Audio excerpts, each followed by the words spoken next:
Good morning. What is up, YouTube? Do me a favor, smash that like button before we get started. Subscribe to the channel if you like being here. Remember to support me on all my social media platforms, Twitter and Instagram. Links to those are in the description down below. And if you're feeling generous, I do accept crypto donations. What's up, babies? How y'all doing this morning? And congratulations to the two winners who won $50 in USDC. Of course, being a member on my channel, you can be entered to win $50 of USDC every single Monday, Freudian slip. So if you want to be a member, go ahead and click join. Links to that is also in the description down below. What is up, babies? Good morning. Hope you're all having a fantastic morning. It's a beautiful day down here in sunny San Diego, and we have a thick pile of news for you guys this morning because a lot has gone on in the cryptocurrency market. Now, of course, the SBF saga continues, and in my opinion, makes another dumb move, an insane move when it comes to publicity. Michael Saylor, pretty much, the biggest Bitcoin maxi, I would say the most mainstream Bitcoin maxi, throw shade at Ethereum and XRP. The CEO of Crypto.com, or Cronos, Chris, makes a huge confession about a business venture that failed way back in the day. Ledger makes a cool hard wallet in partnership with the iPod creator, and we have a little bit of news out of our small cap cryptocurrency space in Terrarium and Lily Finance. But first, like I said, do me a favor, smash that like button, baby. Let's get to it. Now, let me say hi to the chat real quick. Mizzy Matt, what's up, baby? A follower's follower. How you doing? Javi, what's up, baby? What's up? What's up? Maddie B, Sacco Hunt, Jay Linda, what's up, babies? Bud Yeti, Beaver Lumber, Choco. These are my reflections. What's up, Crypto Flex? How you doing, baby? Andrew, before the fall, how you doing? Hi, Crypto. IMJ. All right, let's get into it, guys. Let's get into it. Now, Sam Bankman-Fried says he hires Ghislaine Maxwell's lawyer. So a lot of you guys know who Ghislaine Maxwell is, right? Ghislaine Noel Marion Maxwell is a British convicted sex offender and former socialite. In 2021, she was found guilty of child sex trafficking and other offenses in connection with the financier and convicted sex offender, Jeffrey Epstein. Now, we all know who Jeffrey Epstein is. It's a huge conspiracy theory on whether or not he killed himself in jail. Of course, they found him, dead and those sorts of things. But it's a huge conspiracy theory because apparently he had connections to rich and powerful people that, like politics in our society, and they may have been connected to the old child sex trafficking ring. So Ghislaine, a former pedophile, right, groomed these people, right? Her lawyer is now defending Sam Bankman-Fried. Now, there's one thing you have to understand. These celebrities, these like high-profile figures, usually use similar lawyers because they're very good lawyers. But in this situation, this is bad publicity. Like, this scope it's insane.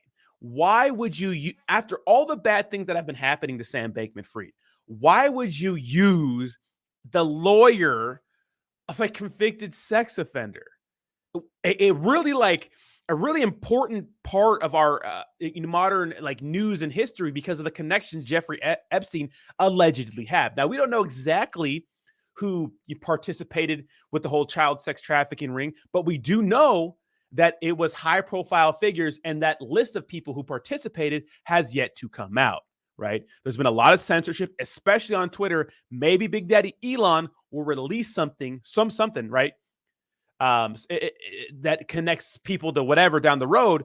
But this is a very, very bad situation for SBF. It's all about perspective. Like, you have a lot of bad publicity. You don't need more, right?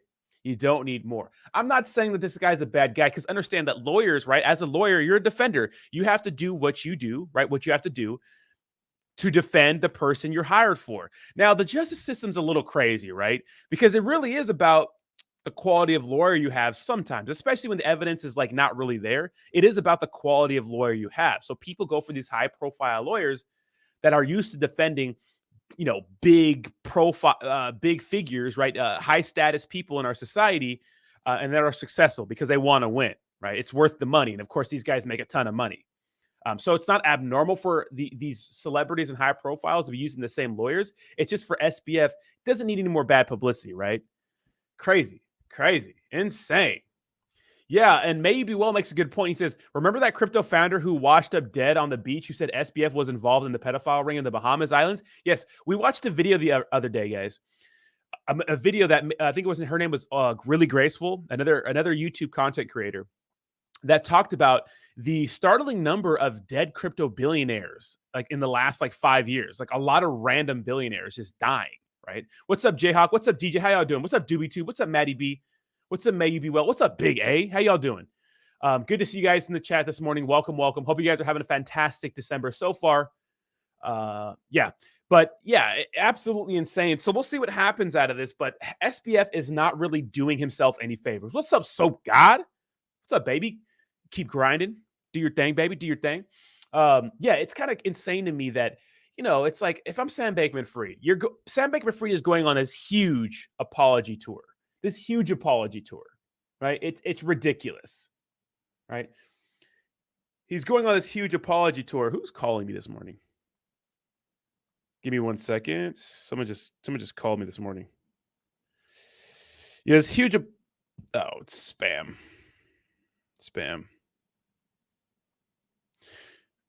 Anyways, SBF is going on this huge apology tour, and right now he's playing dumb. Right now he's playing dumb. Now, yesterday I made a good point because okay, so this is bad, right? Obviously, you can't hire. I mean, you can hire her lawyer. I get it, but the optics are really bad for this situation. This is so bad, right? Like, why expose yourself to this guy? I'm sure he's gonna like getting paid for it. SBF's mommy and daddy got money, even though SBF said, I only have $100,000 left in my bank account. I'm on your mama, your boo-boo, like a little baby. And it's like, oh, boo-hoo. Well, woe is me, woe is me that I only have $100,000 left in my bank account. But Brian Armstrong, the CEO of Coinbase, said something very eye-opening yesterday. And it's something we have to really pay attention to in this space, right? Keep in mind that as regular normies like we are, we don't really understand what it takes to run a cryptocurrency exchange. We just don't understand, right? We're looking at this news story from an outsider's perspective, right? No matter how many people say that they know what's going on, they don't really know what's going on. But when you get someone that's in the same profession, doing the same job, exact same job that you're doing, we could get a better understanding of what really is going on. Now, Brian Armstrong, of course, is the Coinbase CEO. And of course, Sam Bankman-Fried was the FTX CEO. Now, recently, SBF has been playing really dumb, right? SBF has been playing really dumb. Like, oh, I don't know what was going on. There's so much going on. I was in over my head. And he's acting like he's not a smart guy. He didn't know what was going on, but he knows what was going on. Now, the CEO of Coinbase says this: I don't care how messing your accounting is or how rich you are. You're definitely going to notice if you find an extra $8 billion to spend. Even the most gullible person should not believe Sam's claim that this was an accounting error. He says it's stolen customer money used in his hedge fund, plain and simple. And this means so much more coming from a CEO of the same business that that SBF was involved in, right? They're the same. Right? Same exchange score.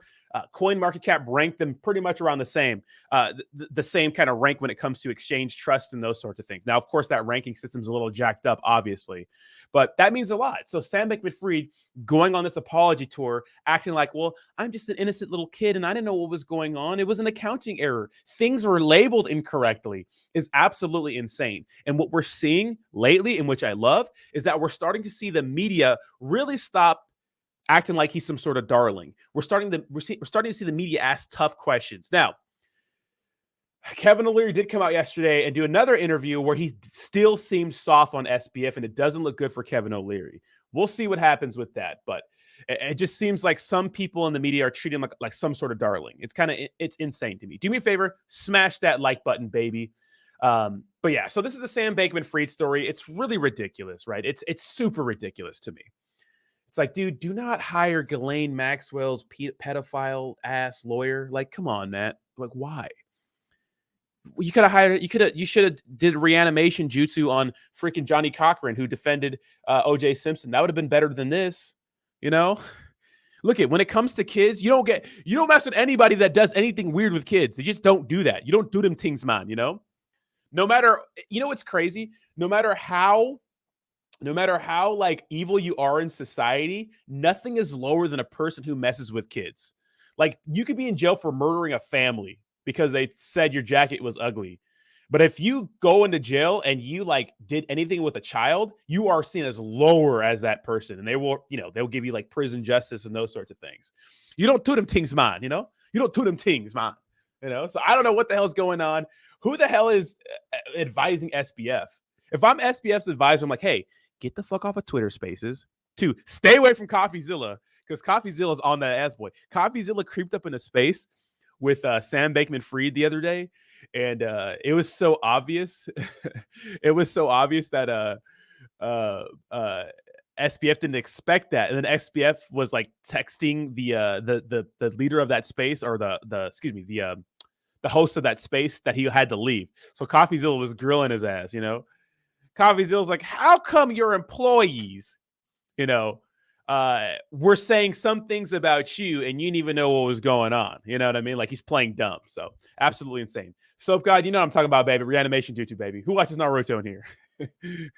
Better get Orochimaru on his ass, right? All right. Anyway, let's stop talking about Naruto here. Yeah. So more bad news for Sam Bankman-Fried. So he's really digging his own grave. But like I said, I think everyone thinks he's guilty. It's just he's playing the I don't know what happened part. So next, which is kind of having the rest of the cryptocurrency world kind of at each other's necks right now. Now, Michael Saylor, who is like the supreme Bitcoin maxi. I wouldn't say he's like the biggest Bitcoin maxi, but he's the most like popular Bitcoin maxi. Calls Ripple and Ethereum unethical. Now, this is Bitcoin versus altcoins. This is like, this is what I've noticed. Like, true Bitcoiners, true Bitcoin maxis do not think altcoins are a good idea. They think altcoins are too centralized. They think altcoins are pretty much tech companies on the blockchain that want to get around securities and exchange laws, right? That's the reason why people start these tech startups pretending to be cryptocurrency companies. That's what they call them. And they think that Ethereum, other altcoins, XRP, make cryptocurrency look bad. And it's not really what cryptocurrency is supposed to be. And there's an argument for that. A lot of cryptocurrency projects, altcoins, are really centralized, right? Bitcoin is the only true decentralized, crypto. And so I get the argument. I watch a lot of Bitcoin maxi stuff because I think they have a lot to offer, like Traders University and a bunch of other Bitcoin maxis. Like, they have a lot to offer. And Michael Saylor makes some, I don't agree with him completely, but he makes some really good points. Now let's watch this interview with Michael Saylor yesterday, where he dunks on Ethereum and XRP. He's a guy that some people are in the middle, are careful on what to say about him because they know they need him. Some people are very careful to see if you push too much, he may overregulate you. He may take, because he's got a lot of power. He's like a Gary Jerome Gensler. Powell. This guy's a very powerful person in America. Yeah, you brought up Jerome Powell. Is he bigger than Powell? No, he's not bigger. I don't know if he's bigger. No, he's not bigger than Powell. Powell may be, Shamat says Powell may be the most powerful man.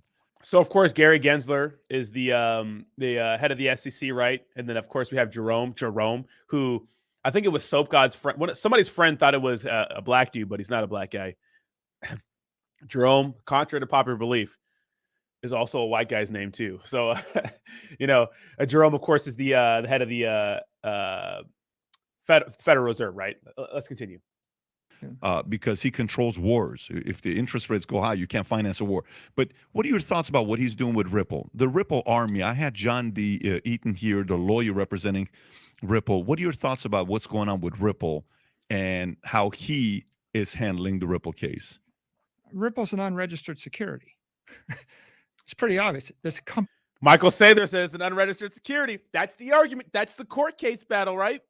Michael Saylor, biggest Bitcoin maxi there is. I think his average price for his Bitcoin is like 30K or 29K or something like that. So look, he's not the investor extraordinaire, right? But let's continue. The company owns a bunch of it. They sell it to the general public, but they never took the company public. There's no disclosures, right? So the SEC's position is you're selling an unregistered security. It's a crypto token. right? Just like Ethereum is an unregistered security. It's controlled by a few people in the Ethereum Foundation and consensus. Fair. Then here's Just a like question. FTT, just like Solana. Perfect. But here's a follow-up. They're on that, all Michael. unregistered securities. Here's a follow-up Oh, they're all unregistered securities. Michael Saylor, talk your shit. on that. Right. I don't own a single Ripple, just so we know. So full Yeah. disclaimer, I'm not a Ripple guy. But if both of them are unregistered, why target Ripple and not target Ethereum the way he is targeting Ripple? And by the way, this is coming from a guy that owns Ethereum, not Ripple. Yeah, I think the best thing for the world would be if the SEC pretty much shut down all of it. It's all unethical, right? I mean, the Bitcoin position would be Bitcoin is an ethical commodity. All of these other altcoins are unregistered securities. They're all just equity tokens issued by a company in order to get around going public, and they're committing securities fraud. Now, what have we said about some of these cryptocurrency products in our space, especially the small cap meme coin space? You know, it's true. It's like a lot of these cryptocurrency, they're just tech companies that don't want to go public. They're using the blockchain as a way to make money, right? I get what he's saying, and this is what I've seen when I first entered the cryptocurrency space, where I heard the argument of like, no, crypto.com is not a security, and where it's literally equivalent to shares in a company, right? It's just like it's on the blockchain. They're getting around certain laws because it's cryptocurrency. So let's continue. Ethereum included. Of course, especially Ethereum. You know, Ethereum's got $20 billion of ETH token locked up in the staking contract right now, and there's a couple of people that may or may not give it back to you ever. Now, isn't that the definition of investment contract? If a bank took $20 billion of your assets, froze the window and said, you can't have your money back ever, maybe in the year 2024, we're not sure. We're just going to keep it. We may actually give you interest on it. We may take it all. We may slash it. That's the definition of a security, right? It's an investment of money in a common enterprise, relying upon the efforts of others and expectation of profit. The whole point is, if you want a crypto asset to be a commodity, you can't rely upon 4 engineers, a company, a CEO. If a person can make a decision, it's not a commodity anymore. The fact is, Ripple's got a company, Ethereum's got a company. Ethereum Foundation has engineers. You are literally waiting on the engineers that work for the Ethereum Foundation to write the code to give you your money back. And then you're also waiting to find out what the monetary policy will be. They change it half a dozen times in the last 6 years. It's always changing. To you, it's XRP and Ripple the same thing? They're both unregistered securities. Damn. XRP and XRP is just the equity token of Ripple. Yeah. It seems quite obvious. That was awkward, right? Obvious, right? If you want a roadmap for how you create a commodity, you have to do it the way Satoshi did it. You create a protocol. Welcome to the video, guys. You give it to the world. You disclaim beneficial ownership of it. You disclaim control of it, and you disappear. That's what Satoshi did. It was a gift to the world. If the founder is still around and the founder is a billionaire and the founder is spending hundreds of millions or billions of dollars to defend the token, isn't it obvious that it's a software company with an equity?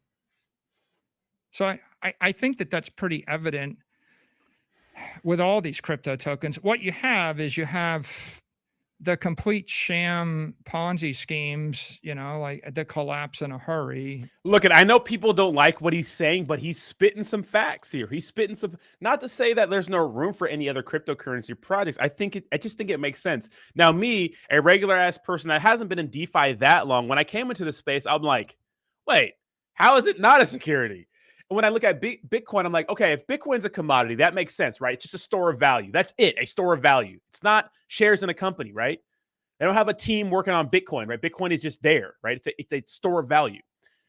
And then I looked at something like Ethereum was considered a commodity, right? Because I think the reason why Ethereum's been giving a pass, because it's an OG in the space. It's Bitcoin and Ethereum, right? They're the granddaddies, right?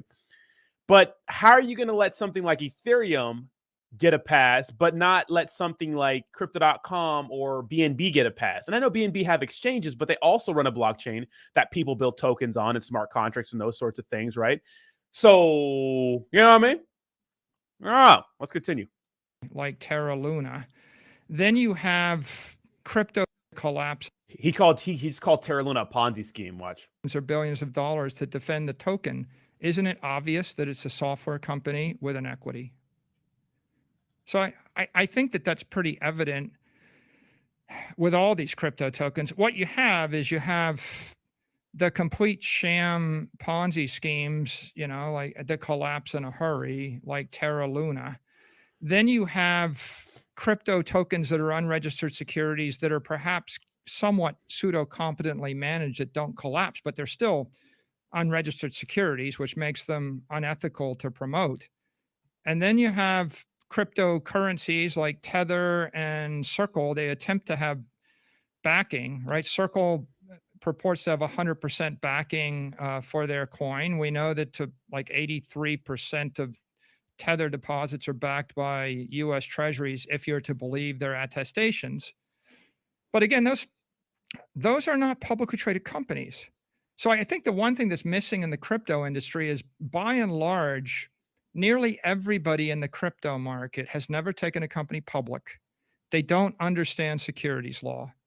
They're like, if you're going to be kind, you're going to say they're well-meaning technologists that are enthusiastically pursuing new ideas.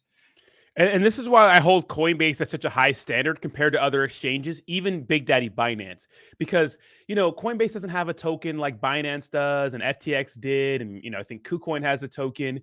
It operates out of the United States. It's a publicly traded company that's on the stock market. And although, you know, people don't like that in DeFi, there are certain rules that they have to follow. So there's a little more transparency when it comes to, you know, even things like proof of reserves, right? That, you know, that's the thing that, you know, CZ has been, you know, bitching and moaning about all over Twitter to have every other exchange be forthcoming on what's backing their cryptocurrency, or excuse me, backing their cryptocurrency exchange. And although things are actually public on the blockchain and there are public records of, Coinbase, I still think that the requirements to operate at the United States are a little harsher, which means they're a little safer. Look, a lot of people don't like this, right?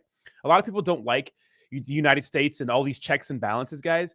But that's the reason why our infrastructure is so good. When it comes to compliance, safety, regulation, yes, we're not perfect. There's a lot of what's the word? I can't think of the word, but it's a lot of corruption, right? We have corruption too, but it's not nearly as bad as other countries. And we have these really tight rules and regulations that make sure people are safe and for the most part, right? Like buildings, for example. Like there are so many like compliance laws and rules and checks and balances that have to happen when you're like making a building, right? So there's a reason why we have all these auditors and those sorts of things. It's to protect the people, right? So I get what he's saying, and and this is why I hold Coinbase to such a high standard, right? Not to say it's perfect, but that's why I hold it to such a high standard. And yes, the chat is cooking Michael Saylor. Let's continue. But generally, they're pursuing new ideas in an irresponsible, inappropriate, unethical fashion. Is that based on greed? What is that based on? The same reason Sam did it is one part greed, one part enthusiasm, go fast and break things, one part lack of adult supervision, right?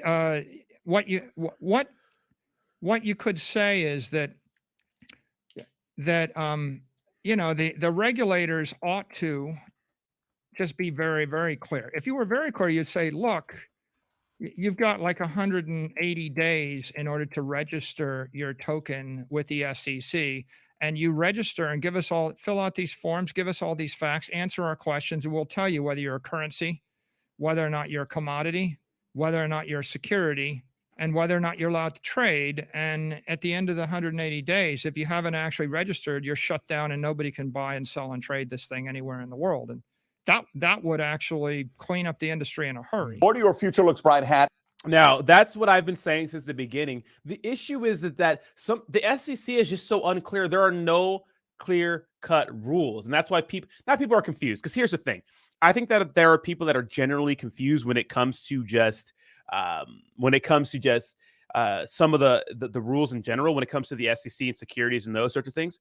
But then there's also people that want to get around those rules and see cryptocurrency as that opportunity. And we see that a lot, especially in the meme coin space, in the shitcoin space, obviously, right? We see that a lot. You know what I mean? Oh, what's up, ASMR friend? How you doing, baby? What's up, DJ? What's up, baby? Oh, DJ's been here. What's up, Roger? What's up, Atrioc? What's up, baby? What's up, Biz? I saw Biz put up his Christmas tree yesterday and broke the star. Guys, I sold my car yesterday. I'm feeling emotional. Little sidetrack from the news here. I'm feeling emotional. I sold my car, my Mustang I had for a long time. I have no car right now. They're still building my Tesla. It's supposed to come this month. I don't know when, but I'm walking everywhere. When Lambo? No. When bicycle?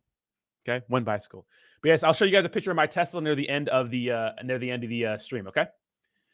But yeah, so a lot of people get into crypto because they want to get around. They see it as a lucrative space to be in right now, and an easy way to make money. Guys, we've seen story and an example after example after example of people in this space who have been a part of other failed cryptocurrency products or alleged scams, right?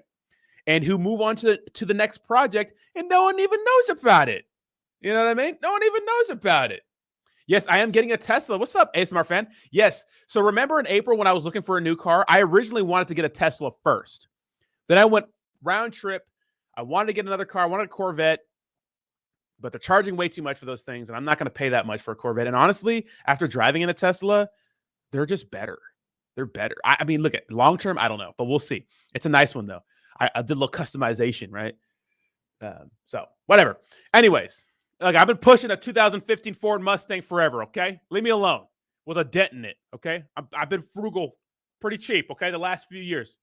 Let me ball out one time. Okay, one time. Let me ball out one time. Anyways, yeah. So like for example, like I talk about this a lot, but what about the Quadriga exchange, the Canadian cryptocurrency exchange?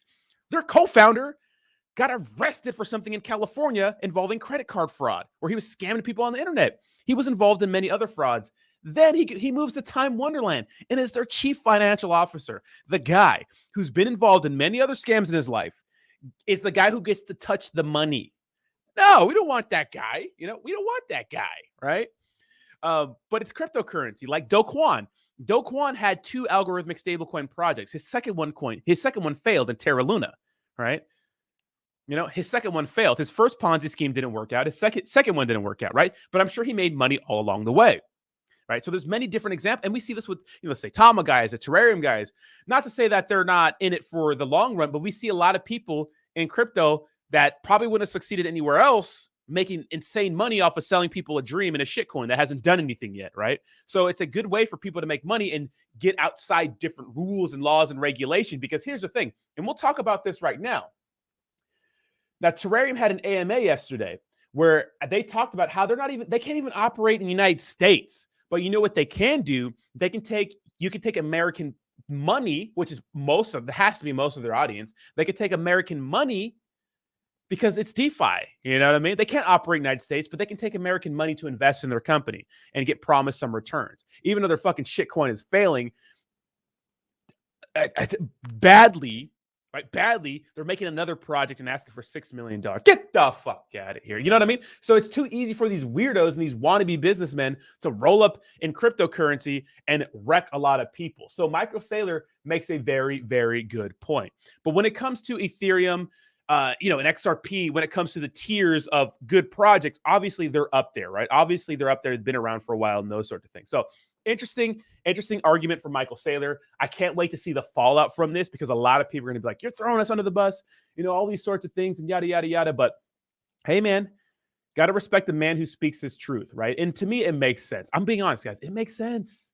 It makes sense. Yeah, EOS is a top project. Exactly, yeah. So if you guys don't know what happened with EOS, like what they how much money did they make? Like billions of dollars. They had to pay the SEC like $20-something million because they didn't register with the SEC, right? Yeah, but they're still doing okay. So what the SEC should do is make black and white laws and rules and say, hey, if you're going to start up a cryptocurrency company, operate out of the United States, this is the requirement. You have to register. If you don't, you're going to get fined. Black and white, right? So we'll see what happens. What's up, Bree? How you doing? What's up, babies? I have a garage, guys. I can charge my, I have a garage. Yeah, I live in an apartment building, but I have a garage. Yeah, I have an outlet in there and those sorts of things. So what's up, babies? That's right, Roger. You're not picking you up, baby. Let's go. Yes, I already ordered it. Yeah. All right, I'm just waiting now.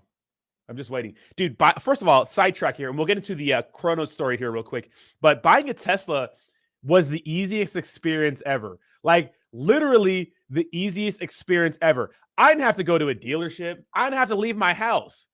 I literally had to download an app, right? I had to download an app. I got to customize the Tesla I wanted on that app. I got to apply, of course, the credit check and stuff, the hard inquiry. I applied. Once you get approved, you scan your ID and stuff like that. You make a down payment, or you make like a little payment to reserve the car, and then you pay for like the extra features. Like I bought the car garage and those sorts of things. All on your phone. I didn't have to speak to one person. I didn't have to go into any dealership. I got a fair price. That's insane. Like, this is the future, bro. I literally had to go to a dealership last week and argue with these mouth breathers about selling me a freaking Corvette for MSRP instead of $15K above the asking price because they can. So insane. Are you guys roasting me? Is everybody roasting me? So shout out to Elon, shout out to Tesla, shout out to the new age of buying cars and leasing it. I didn't have to leave my house. Jeez Christ. My goodness. And the range on the Tesla is like 350 miles, the one I have, or 320 miles, something like that. And guys, I don't drive at all. I literally don't. I think this whole year, I put about 3,000 miles on my car. That shows you how much I drive. I don't drive at all. 3,000 miles? That's nothing. All right. Yeah. All right. The prices are dropping for Corvettes, but I think I like the Tesla a little more, It's nice. It's nice. Yes, I like Cisco from the Thong Song. All right. Let's talk about the confessions of the CEO of Crypto.com.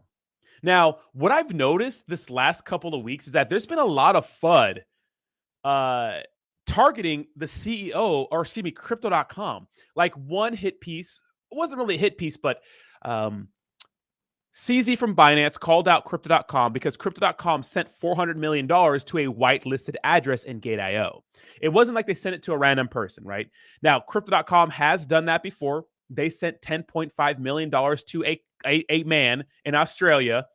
He spent it. They realized 7 months later, and now they wanted to recoup that money. The couple tried to flee the country. It was a big mess, right? The couple's going to jail pretty much. They were supposed to send them 100, but Crypto.com accidentally sent them 10.5 million and took them forever to realize that. Now, if I'm the couple, I sit on it for a week, I sit on it for a month, and if no one says anything, I spend it. Just kidding. I would tell them it was an error because something like this would happen. Now, the couple bought like a house, a car. They paid like their friend's mortgage, some crazy shit like that.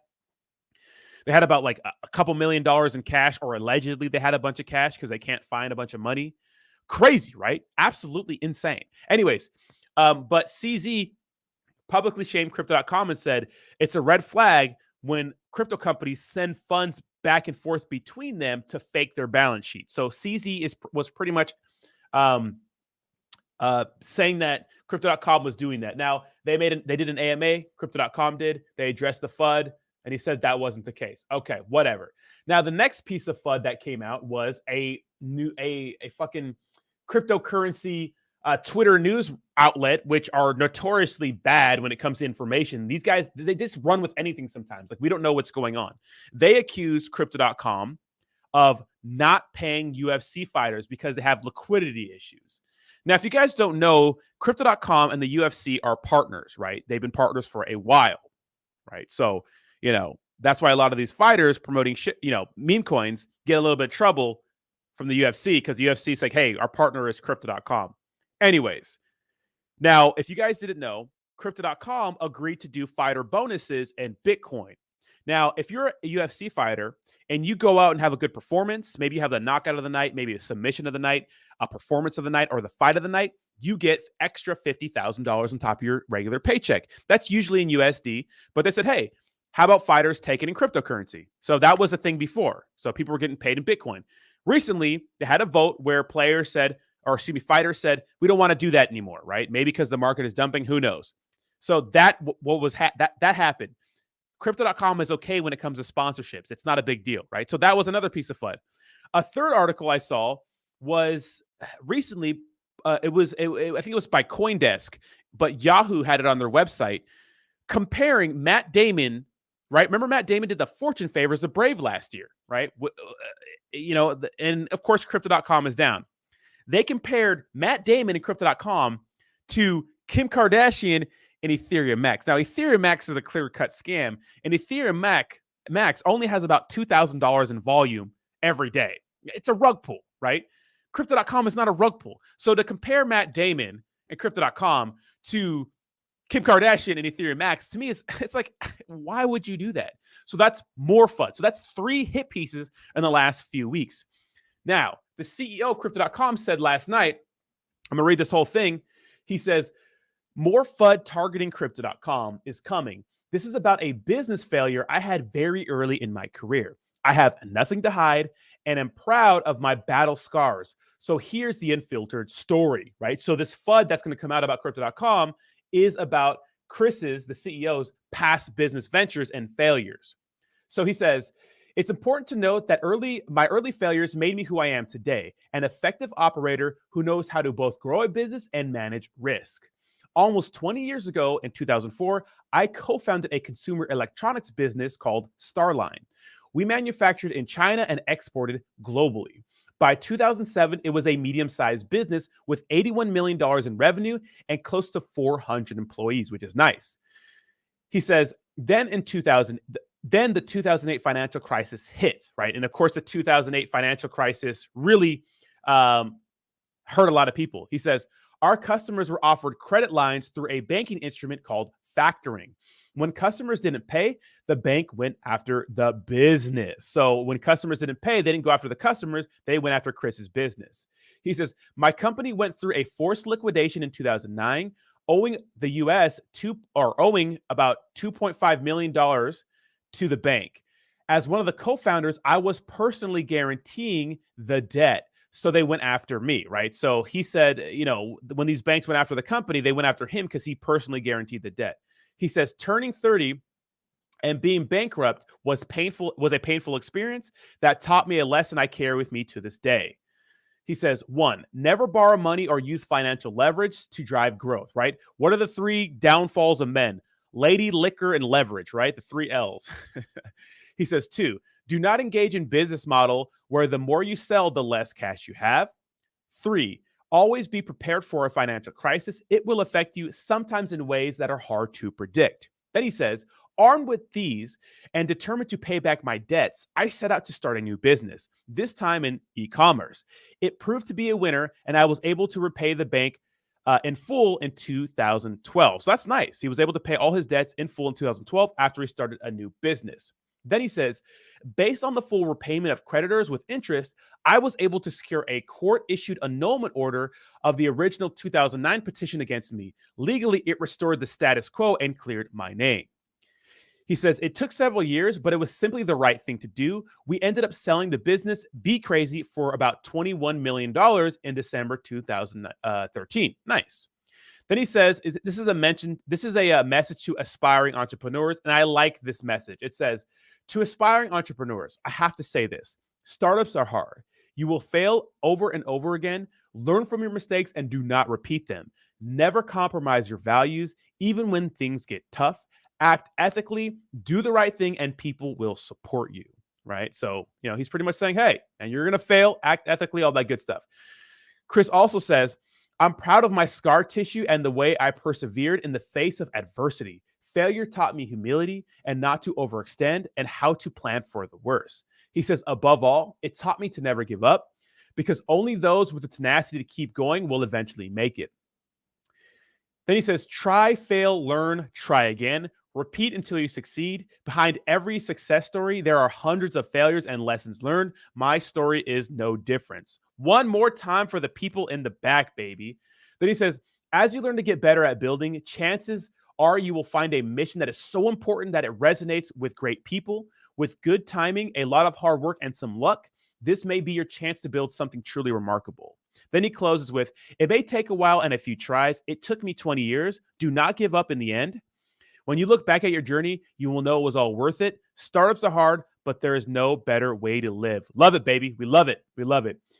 And then if you go down in the comments, some of the other people that cover crypto.com are really suckling the nuts of this guy, which is kind of corny, right? You saw like the, I'm not going to call them out, but they also make, like I make Cronos content. They also make Cronos content. And they're like, hey, buddy, it's okay, huh? Which is fucking corny, right?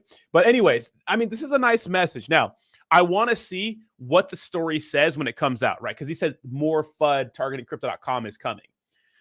Some people are playing some game right now and trying to take out this exchange. That's what it seems like. I don't believe in conspiracy theories, man, but we'll see what the other side says. I don't believe in the conspiracy theories surrounding crypto.com is what I'm saying. I believe in conspiracy theories, obviously, but I don't believe in the conspiracy theories surrounding crypto.com. I could be wrong. They seem like they're an honest company. Who knows? But we'll see what the story says that's targeting him. When we'll see what that says when it comes out, because there's two sides to every story. So maybe something happened that he didn't mention right here. But to me, what this seems like is he just failed at a business. He just failed at a business, and he started a new one, and he's successful now. Like literally, like they got ahead. Literally, like this is what happens, right? You run a bunch of businesses, they fail, and you find one that works. Now, Ozam Austin says Crow was rugging when they canceled the rewards. Now, here's the thing about Crow. A lot of cryptocurrency projects, including Crow, were offering ridiculous returns, right, on their Crow card and those sorts of things with those rewards. They got rid of those rewards right before what happened? Terra Luna went down. Because I think that someone figured out, I think they got ahead of the curve, right? They figured out that these rewards were unsustainable and only sustainable in a bull market. And so when they realized the cryptocurrency market wasn't going to stop dumping, they went ahead and got rid of those rewards. And I think that's the only reason why they're okay today.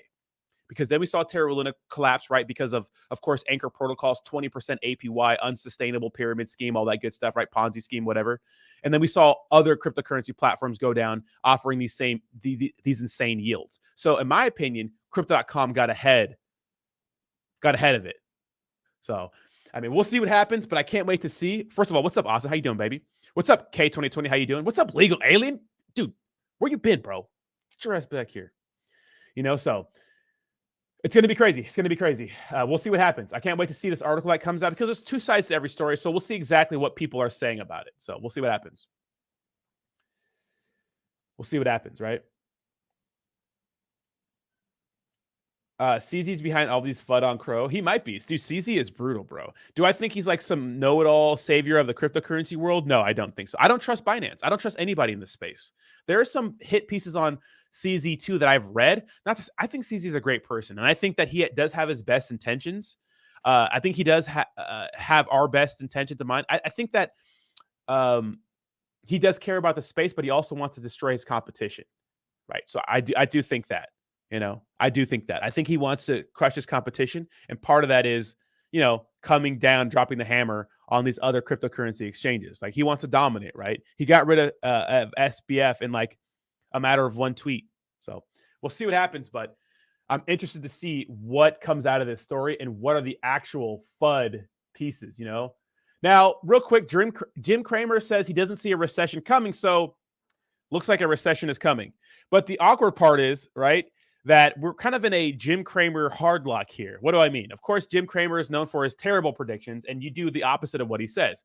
Well, he just told everybody not to buy crypto, which would imply that the bottom is in, right? Because it's like Jim Cramer. But then he's also saying that the recession is not coming. So if we have a recession, obviously the bottom of crypto is not in. It's going to dump some more because the recession would cause it to dump. So we're kind of in a hard lock here. Which Jim Cramer prediction is wrong and which one is right? I don't know. Right? I don't know. But here's the thing. If you're that bold, just shave the whole thing. Fuck it. Who cares? Let go of it, bro. When you're this bold, this is an actual like hairstyle, isn't it? I thought this was like some sort of like, I still got some hair, but just shave the thing, Like literally, looking like Squidward looking ass boy, you know? You know, oh, clarinet playing head ass boy. Oh, I hate SpongeBob head ass boy. You know what I mean? That's what I'm saying. Weird, you know? Yeah, Max Mark says CZ is eliminating the competition by using hackers. I know, right? Thank you so much, Sacco. Make sure to smash that like button, baby. Smash that like button. What's up, Brad? How you doing, baby? Brad says a handful of people I listen to are saying the bottom is not in and that we need to be watching not just for crypto market cues and exactly. I don't think the market is in either, but it's good to dollar cost average at this area, this level too, but just don't ape everything. I think there's not a the bottom is not in. G Vibe says, bro, when are you and Austin going to collab again? Yeah, Austin, when are we going to have MetaMonkey on the stream, bro? What's up?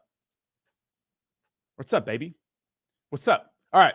So Jim Cramer line. Now, something I saw that was cool yesterday. Check this out.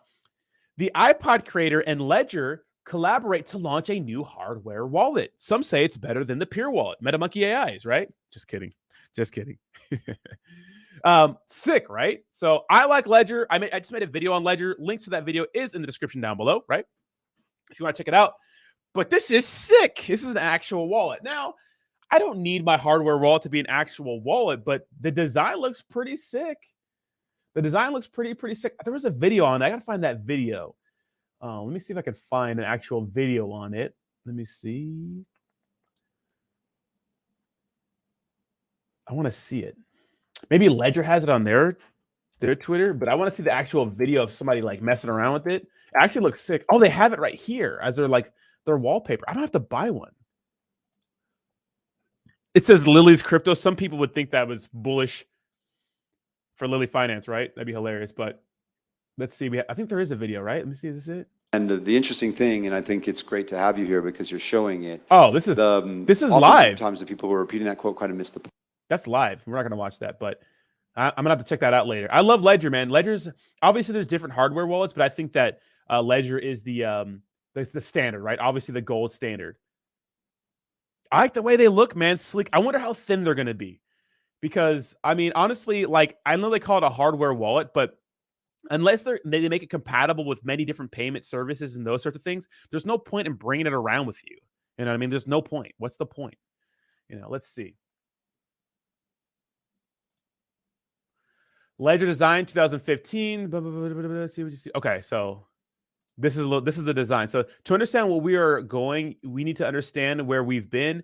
We took the security element and built a transaction experience on top. But what is the friction? Those 24 words. Okay, let's see the actual. I want to see a video of the design. Maybe there's not a video of the design, but I want to see one. Do they have it here? Hold on.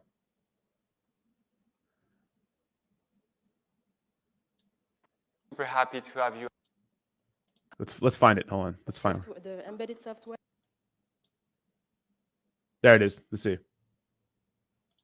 To the stacks, which is the size of a credit card, which has an e-ink display. It looks a little different. And nice. So, you know, this experience of having your NFTs. That's pretty cool, right? That's pretty cool. And maybe you'll be able to view your NFTs and stuff. That's pretty sick. That's pretty sick. Okay. I like it. All right. I don't think you need to bring it around with you. Like, I love the new designs for the ledgers. Like, I love them. Like this is sick, right? This is sick. This feels a lot better than the one I bought a couple years ago or a year ago. But, you know, like you could tell like the advancements they made. Like this is the plus, right? This is the Nano X, this is the Nano S Plus. Like the S just looks way cheaper, right? Like just looks so derpy and plasticky. This one feels nice, like the orange feels nice, the screen looks better, the buttons are on the front. It just feels like more quality, and it's a little heavier, right? So I love ledgers. But this one looks sick, and I'm gonna buy a few of them. But that's pretty cool, man. Maybe you can flip through it and look at your maybe you can look at, you know, your NFTs. Rodder says, bro, that looks like a USB drive from 10 years ago. Exactly. On the stacks was a key element to really make it a device that's unique and something that is enjoyable and you know, bring joy to you as you have it. You know, it's an always on display. So it makes sense that you'd want to showcase something that you love and that you own. Now, from a developer standpoint, you know, some of these product decisions that went into the actual device make limitations on what can be seen. It needs to be static. It needs to be black and white. It's this specific aspect ratio. And so we realized that, you know, not all NFTs, out of the box. We're not going to watch a lot of this video, but that's pretty cool. So it's a 2 hours and 20 minutes long. I'm going to have to watch a lot of this, do some research. Wait, is this oh, here it is. Yeah, here it is. Here it is. Hold on. Fuck, that's loud. All right, let's watch. All right, ledger stacks.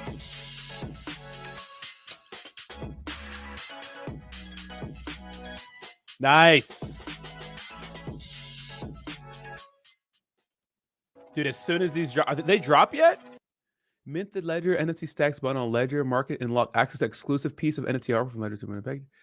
The mint price is... Oh, I can do that. I can mint them now? Hold on here. Oh, I can mint them now. The Ledger stacks NFT redeemed. All right, I'm buying one of these later. I'm buying one of these. I got to buy one of these. Bundle sold. All right, right after the stream, I'm buying one of these. $270. Okay, let's do it. Should I do a giveaway? Should we do a giveaway? Should we do a Ledger giveaway? Should we do Ledger? Should we do another one Ledger giveaway? Should my crypto journey do another Ledger giveaway? How many Ledgers did we give on this channel? 9? I don't think I gave away 10. I think I gave away 9. 7 or 9, one of the two. Should we do another Ledger giveaway? Let me think about it. Maybe I'll mint 2 and give one away next week. I don't know. Maybe. All right, we'll get to that. I'm probably going to do one. Nice. Ledger giveaway for non-members only? No, right? Biz? Oh, Biz is not a member? Biz can't pay me $5 a month, huh? Hey, Biz can buy a Rolex, but he can't pay me $5 a month, huh? Huh? Biz can have a Rolex collection, but he can't pay your boy $5 a month, huh? Huh, Biz? Just kidding. Or sorry, now the cheapest memberships are $3 a month, huh? Huh? Except Jayhawk's broke ass could pay me $5 a month, right? Jayhawk lives in a shed, and he could pay me $5 a month. Jayhawk drives a Toyota Corolla. You know what I mean? I'm fucking with you. You guys don't have to be members. I do appreciate you. Maybe I'll do one for everybody. I just want to make sure. Like, here's the thing. I know who are the members who are not members of my channel who have been here since the beginning, like Biz. You know, and there's a lot of people that watch my channel that are not members. But I don't want to do a giveaway and pick some random motherfucker, because here's what happens in these giveaway, guys. I don't know if you guys notice, but every time there's a huge crypto giveaway, a couple people have a bunch of bot accounts who retweet, repost, like things, and they get picked in these. And it's all the same people, right? They run these little bot farms for giveaways. So that's why I like it. You know what I mean? That's why I like to give them. That's why I like to do my giveaways for members only, because I know it's you guys. You guys are real. And if a fucking bot wants to bot a bunch of members on my channel, well, then do that. But they won't do that, right? They won't do that. You know what I mean? But I know that, you know, like F Joe Crypto's been here for a while, you know. Abraham, you know, Biz, obviously, Chroma Commander, Timmy. Like, I know a lot of you guys have been here. Velez, you know. I know you guys, but I don't want to pick some rando who just popped in for the giveaway and just leaves, you know?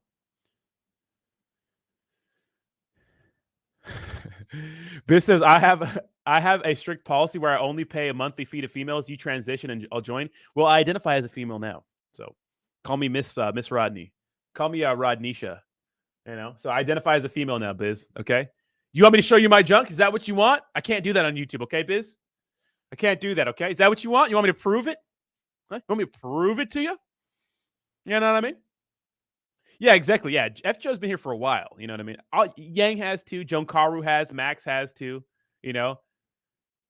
So, well, I'll figure it out. I'll figure it out, okay? I'll fucking figure it out. God damn it. Yeah, G Vibes too. Crypto King. I'll figure it out, okay? I'll figure it out. Miss Gagan, I will fucking end you, Awesome. That's Mr. Gagan to you, baby. It's Daddy Gagan. You know what I tell my homegirls? My pronouns are daddy and papi. What's my pronouns, baby? All right, let's stop. Look, let's bring it back here. Let's bring it back here. All right, let's bring it back. All right, who wants to dunk on Terrarium?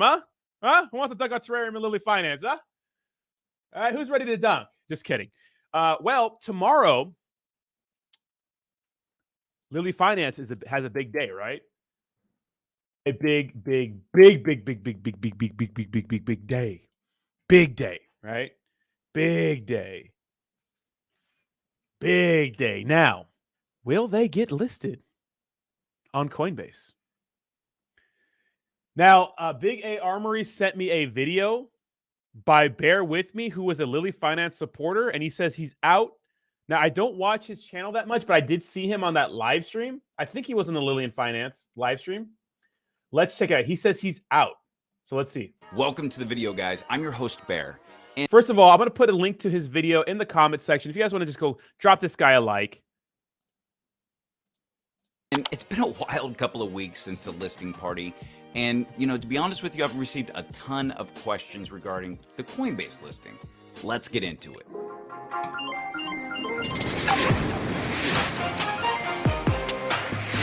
Yeah. Dude, why the fuck do I have a sick intro like this? Let me start this video out by saying that I've never been paid by any project to promote their token on this channel. Also, I'm not a financial advisor, and this is not financial advice. And you should always do your own research. You should always do your own due diligence when investing in crypto. Now, keep in mind that usually Coinbase and these other companies usually will announce the listing 24 to 48 hours before they get listed, right? So shut up, Jayhawk. Cryptocurrency. Now, 7 days later, we officially have the announcement from Coinbase, which is huge. Let me formally apologize for making an untimely announcement on my channel. For that, I'm sorry. I never meant to mislead you or to misinform you. And I do vow to be better in the future and to, wait for the exchange to make the announcement. I think sometimes in this space, we selfishly want to be the first to help break the big news, right? But I think, one of the lessons I've learned in the last couple of weeks is that I think I'd rather have journalistic integrity in getting it right versus being the first. Now, the events that have transpired the last couple of weeks since the listing party have been unfortunate. And, in part, it was due to the holiday break of Thanksgiving kind of being mixed in that. Now, for the questions that have been pouring in, I need to make you aware that I am legally bound by an NDA that I signed with the project back in September. And hindsight being 2020, I don't know if I would do that again, right? Believe me, I've learned a lot of hard lessons in these past couple of weeks. So with that said, I feel like it's my responsibility to share with you that I've reached a fundamental impasse or a fundamental difference with the development team.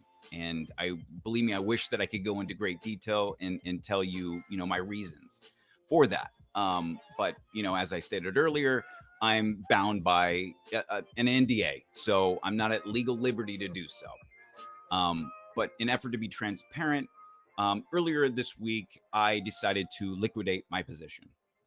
I think for the time being, for me, I would rather just wait on the sidelines and okay. So the more so pretty much what he's saying is he sold all his position in Lily Finance. Thanks a lot for that. What was it? Bear with me. I put a link to his channel in the description or in the comment section. Go give that man a like. But pretty much what he's saying is he liquidated his position. You know what I mean? Because he just did, right? He liquidated it because, he wants to wait for the announcement. And look, a lot of people made a ton of money in Lily Finance, right? A lot of people made a ton of money in Lily Finance. I know somebody who put $150 in there and made 10 grand just off of the pump it's been doing the last 6 or so months. Because remember, Lily Finance launched and it dumped horribly, but a lot of people bought the dip, and I think the next day it pumped like 700% and has been like slowly pumping ever since then. So shout out to the people who made a ton of money. But yeah, so Lily Finance, they should be getting listed according to them on Coinbase very, very soon. The announcement should happen tomorrow. Usually it's 24 to 48 hours before the listing, right? And they have it as their banner. Look, they have an opportunity to do what Terrarium and Saitama couldn't. So we'll see what happens, right? We'll see what I'm here for it. I'm here for it. I'm here for it. We'll see what happens, baby. I'm here for it. I'm here for it.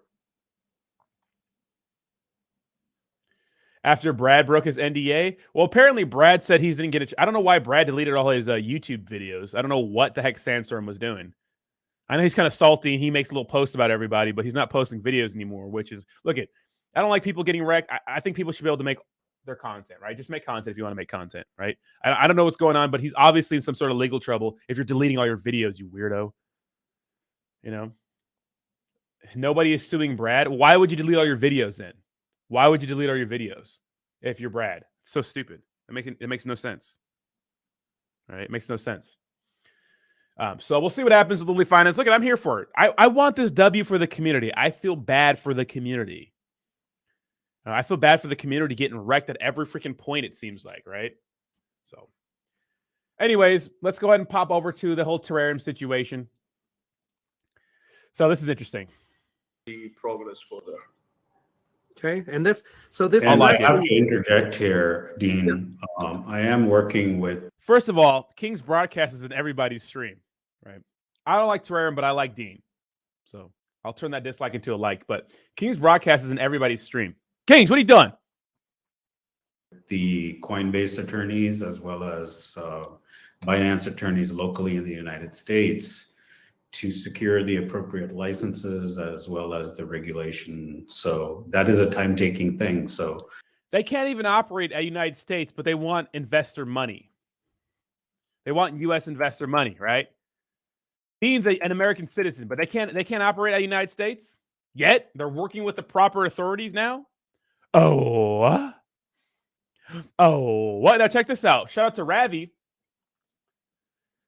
By Terra now was this statement from this clown. Look at the marketing wallet. 95 ETH dump after Miltitties told everyone to buy Terrarium. And the marketing wallet dumps?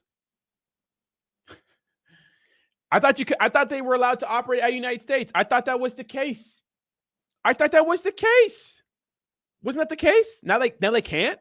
Oh, no. Now they're asking for $6 million in TerraPay. Sorry, guys. You guys are fucking dweebs, dude.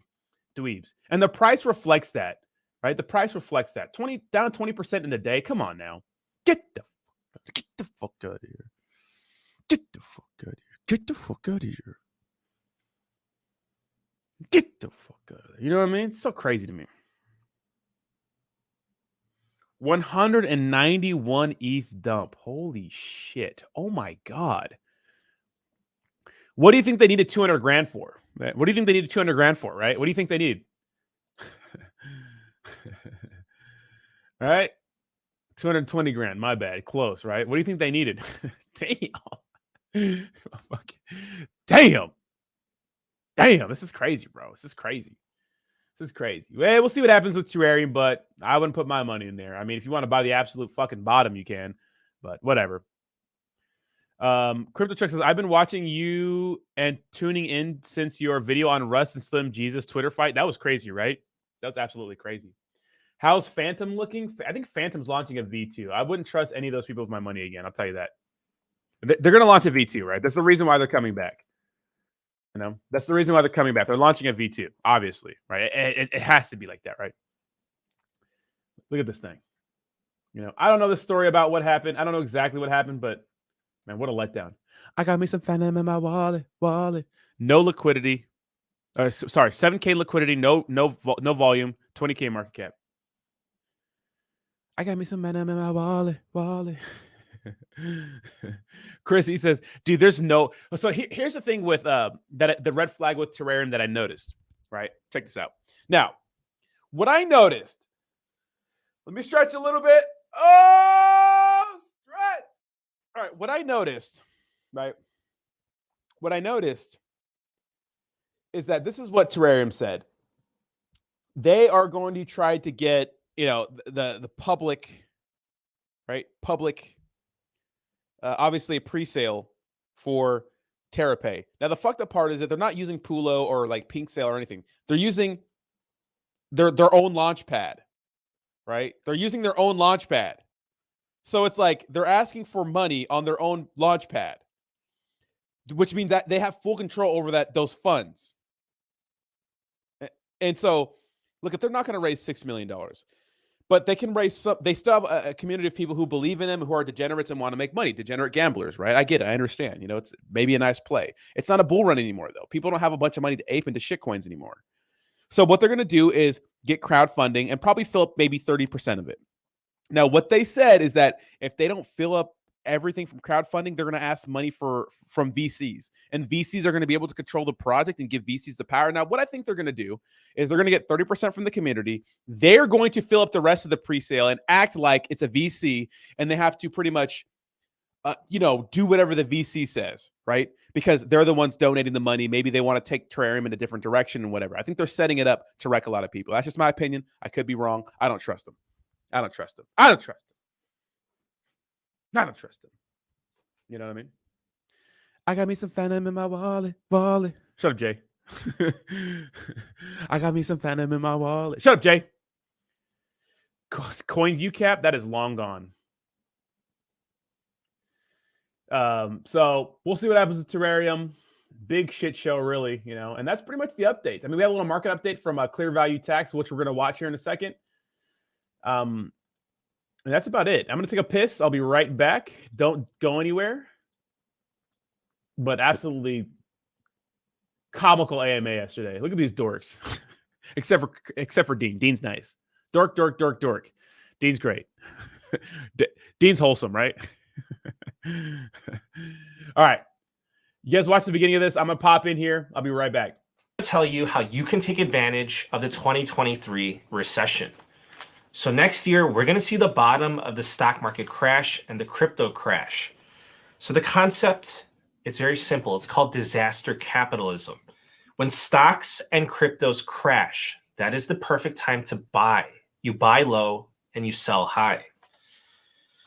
So you know how people say that you cannot time the markets. So that's what the rich people tell the poor people to keep them poor.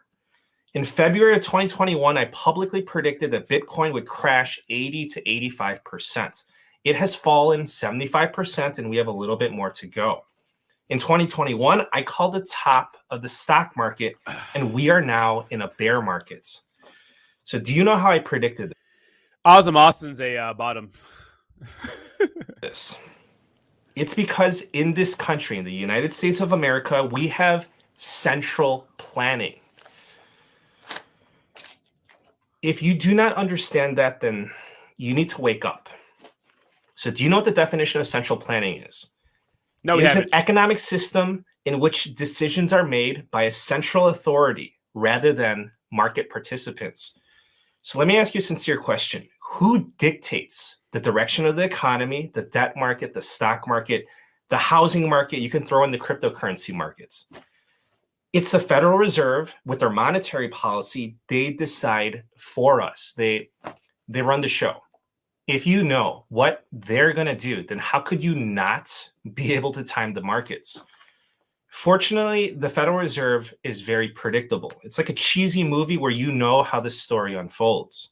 Now, I want you to take a look at this graph, and this is so important because this is what the Federal Reserve is going to do in 2023, and this is how the stock market reacts. History shows that after stage 3 of the Fed pivots, which is when they start cutting interest rates, the stock market continues to fall.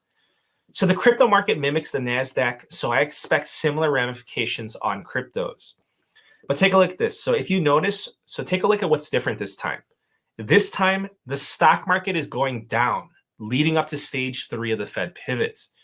Therefore, you'll have to recalibrate your expectations for this difference, which we're going to get into more. We're going to get deeper into that in another video. So let's talk about this graph, what history teaches us. The Federal Reserve has been raising interest rates by 0.75% at each one of their meetings. So 0.75%, that's a lot. Sooner or later, the Federal Reserve will have to slow down. And that slowdown, it is expected to occur on December 14th. So that would be the start of stage 1 of the Fed pivot, which is smaller interest rate increases.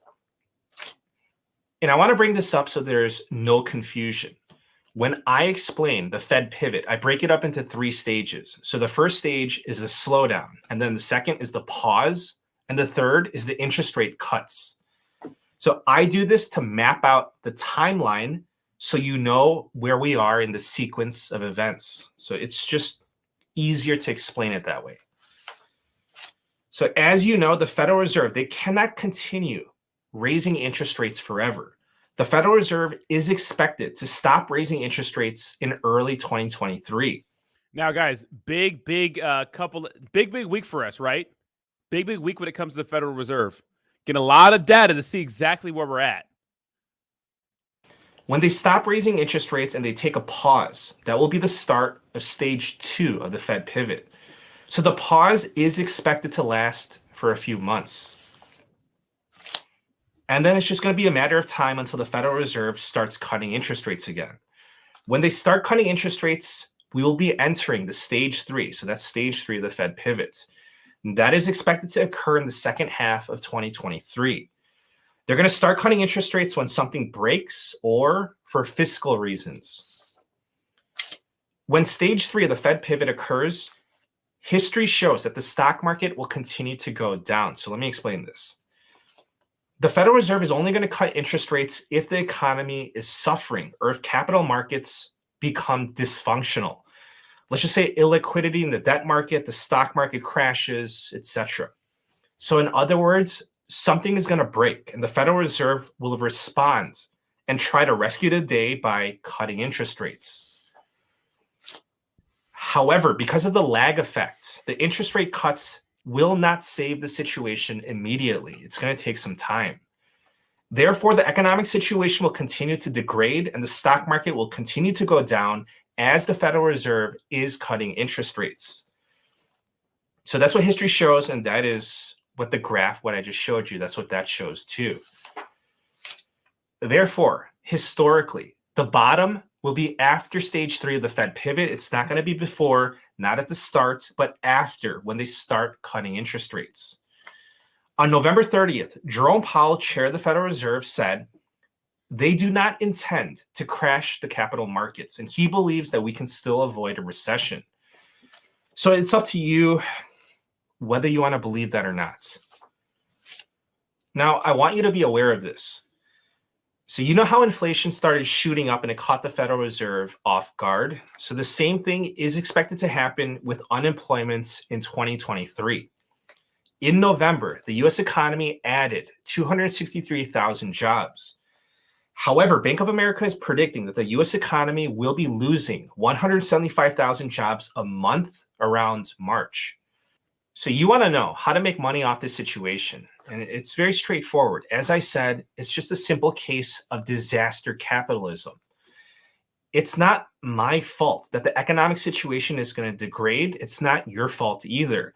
And if you or I make money off the situation because we're smart enough to anticipate this, then what is wrong with that? Now, I'll donate some money to charity. I'll plant some trees, and I encourage you to do the same thing. So here's what I'm doing personally. This is a piece of my playbook. So I have built up my reserve funds to strike when the opportunity presents itself, when it's optimal. So right now I have money on standby, ready to go when economic conditions get worse. Let's go. But I'm not going to continue hoarding cash beyond that point to unhealthy levels. With any surplus money, I am accumulating various stocks and assets, and silver is one of them. So I'm going to tell you why. It is the perfect storm for silver in a good way. It's the absolute perfect setup. I'm going to give you 5 reasons why. So reason number 1 is that it is a store of value. Silver is a store of value. It is a hedge against monetary inflation. That means that the Federal Reserve and central banks continue printing money. They go back to their old ways of just printing money like crazy. Then silver is going to be a very good way to protect yourself. Reason number 2 is that silver is powering the green revolution. So whether you like it or not, whether you agree or disagree, we are going green. This means more electric vehicles and more solar panels. Now, what I've seen about this, guys, is that you cannot stop the direction in which the country is going. We are going green, right? It's obvious that we're going green. A lot of car companies are pledging to make, electronic vehicles, some sort of electronic vehicles. And I know it's hard to understand for some people that gas cars will be a thing of the past. Not to say that people won't use them, because people will use them, but you know, just think about like the timeline of human histories. There's a lot of things that seemed like out of the ordinary, like they could not happen, like too crazy to be true. That has happened, right? Imagine going from like, you know, horse carriages to an actual car, right? Like, you know, people say it's weird that Elon Musk is, you know, the whole putting chips in people's heads and shit and that kind of crazy stuff. That seems crazy now. But imagine going back 50 years and bringing a fucking cell phone into the picture. That seemed crazy. Imagine having a lighter and going back hundreds of years, you know, to like, I don't know, medieval times, or, imagine showing those people a lighter. You'll lose their damn mind. You know what I mean? So to me, it's not so crazy to think that electric vehicles are the future and will be the standard.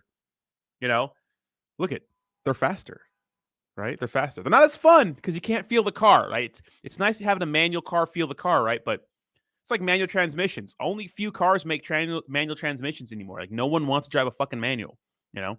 Let's continue. And guess what you need to make EVs and solar panels? That requires silver. So if you didn't know, silver is the best natural conductor of electricity and heat. It has the highest thermal and electrical conductivity. So this is not a science lesson. So all you need to know is that demand for solar panels and electric vehicles is accelerating, and that will continue to increase for the next decade. Let me know in the chat. Do you guys buy metals? Like, do you guys buy silver, gold? Do you guys buy that? I don't. I know people that actually really do have a lot on hand. I never invest in any of that stuff. I did want to start, but let me know. Do you guys buy any of that? I'm interested to hear what you guys buy in the comments. That means that we're going to need more silver. Your average internal combustion engine has about 25 grams of silver. Your average battery electric vehicle has about 50 grams of silver, so we're talking about double. Additionally, you need silver to build out charging stations. So if you want to talk solar, an average solar panel has about 20 grams of silver. Solar demand is expected to continue growing at 30+% each year, so we're going to need more silver.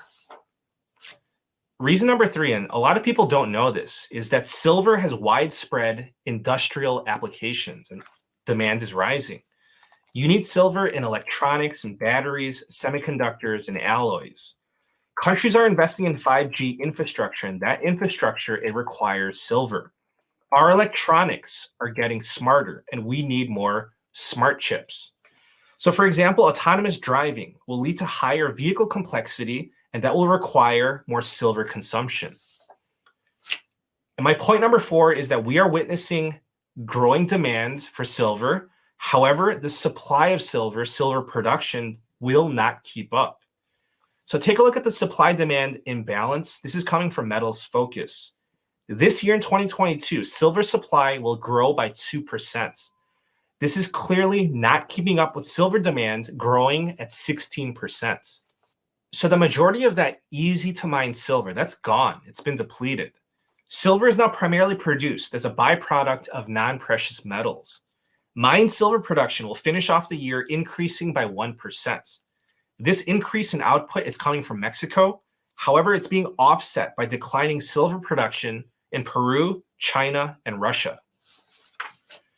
So listen, the investing thesis, it's very simple. There's going to be more demand than there is supply, and when that happens, the price is going to go up. In addition, getting to my point number 5, the US dollar will weaken. I said this before, it is inevitable. This will give an additional boost to most commodities, including silver. The dollar will weaken because sooner or later, most likely in 2023, the Federal Reserve will go back to cutting interest rates and quantitative easing. And I'll tell you this. Do you know what the icing on the cake is? It's that the price of silver has still not skyrocketed yet. So here's a 20-year chart of the price of silver. It's currently at $23 an ounce. At these prices, I am accumulating silver for the long term. Okay, if this happens, right, this makes sense, right? I was listening to this. I'm like, okay, this makes sense. I never really thought about this kind of, it is commodity, right? Big A makes a good point. If this pumps, I mean, this guy is onto something right now. Recently, I've seen a lot of people come out and criticize Clear Value Tax because he's talking about crypto. Like they're saying he's a crypto bro. But when I listen to Clear Value Tax talk about crypto, I don't see him as a crypto bro. I see him just being matter of fact, right? Talking about tops and bottoms and those sorts of things. Like Austin's the bottom, and I'm sure Jayhawk's the top, right? So they probably go good together, you know. But I don't think Clear Value is this grifter guy. That's not the vibe I get, So we'll see what happens, but this is interesting. Maybe I gotta get my metal game up, right? Maybe I need some gold and silver. Damn. Term. So I'm looking to sell my silver when people realize that we have a problematic supply-demand deficit when the dollar weakens, and it's the perfect storm, the perfect time to sell. And I just want to say this. I'm not selling anything. I'm not getting anything out of this. I'm going to say this part for your benefits. So just so you know, if you want to invest in silver, you don't need to buy the actual physical silver. You can, but you don't need to. So you can buy it. You can buy silver on the stock market just like you buy a stock. So I'm personally, because this is why I'm saying, because I'm personally doing this. I'm buying the silver ETF. It's the ticker symbol. The ticker symbol is SLV. I'm not trying to manipulate the price of SLV. It's a multi-billion-dollar ETF, and it's silver, for crying out loud. So it's for those reasons I believe that silver is just one of many investments that will outperform. If you like this investing thesis, if you like this practical, down-to-earth style, then I encourage you to please check out my Patreon. We have exclusive content there. I'm just trying to help people out. Thank you so much for all the support. Please subscribe, and I wish you a very nice day. I might get a Patreon. I might have to hop on the Patreon and see what's good. See what's really good. Yeah, I think Clear Value is real too. I've seen other people like criticizing him, but I mean, you can criticize Meet Kevin. I get that because Meet Kevin's always trying to fucking sell you something. And now, yes, he's shilling his Patreon, but if you see value, go to his Patreon, right? So far, his free information has been good, right? But anyways, guys, that'll be it for the day. I appreciate you guys. I'm going to be going over to Jake Gagan's channel. We're going to have a Volt e-news stream. So if you want to come roast and or hang out or get volted, I'm going to be going over to Jake Gagan's stream in a few minutes. I'm going to take care of some things around the apartment real quick. And then, yeah, thank you guys so much. I appreciate you guys for hanging out with me today. Hopefully, I can add value to your day with the news. We learned a lot today. Do me a favor, smash that like button on your way out. And I will see you in a few minutes over on Jake's channel, baby. Also, we are doing Twitter live spaces. Me and Jake, the Crypto Hour on Twitter today at 3 p.m. Pacific Standard Time. Come hang out, you little weirdos. Come have a good time, you little weirdos. All right, bye-bye now. Bye-bye. Bye-bye. Bye-bye.